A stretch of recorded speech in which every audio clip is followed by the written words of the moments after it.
3 വർഷം മുൻപാണ് ബി.ജെ.പിയുടെ ദക്ഷിണമേഖലാ സംഘടനാ സെക്രട്ടറിയായിരുന്ന പി മൂന്നനെ കേരളത്തിന്റെ കാര്യങ്ങളിൽ ഇടപെടരുതെന്ന നിർദ്ദേശവുമായി ചെന്നൈയിലേക്ക് മാറ്റിയത്.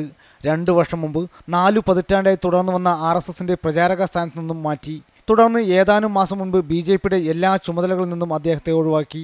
അതിനായി പ്രവർത്തിച്ചതിനെക്കുറിച്ച് ചോദിച്ചപ്പോൾ പ്രതികരണം ഇങ്ങനെയായിരുന്നു. ആരുടെയെങ്കിലും എന്തെങ്കിലും താല്പര്യത്തിൻ്റെ അടിസ്ഥാനത്തിലോ അല്ലെങ്കിൽ ഏതെങ്കിലും നിർദ്ദേശത്തിൻ്റെ അടിസ്ഥാനത്തിലോ ആണെങ്കിൽ പോലും ഇതുപോലെ സംഭവിക്കുന്നത് ആയിരക്കണക്കിന് 10,000-കണക്കിന് പ്രസ്ഥാനങ്ങളിലുള്ള പ്രവർത്തകരുടെ മനസ്സിനകത്ത് അവരെ വിധികർത്താക്കളായിട്ട് വിടുന്നതായിരിക്കും എപ്പോഴും ഇതിനൊക്കെ നല്ലത് എന്നാണ് എനിക്ക് തോന്നുന്നത്. ഇപ്പോഴും തൻ്റെ മാനസികാവസ്ഥയിലോ ചിന്താഗതിയിലോ മാറ്റമില്ലെന്നും പി മൂന്നൻ പറഞ്ഞു.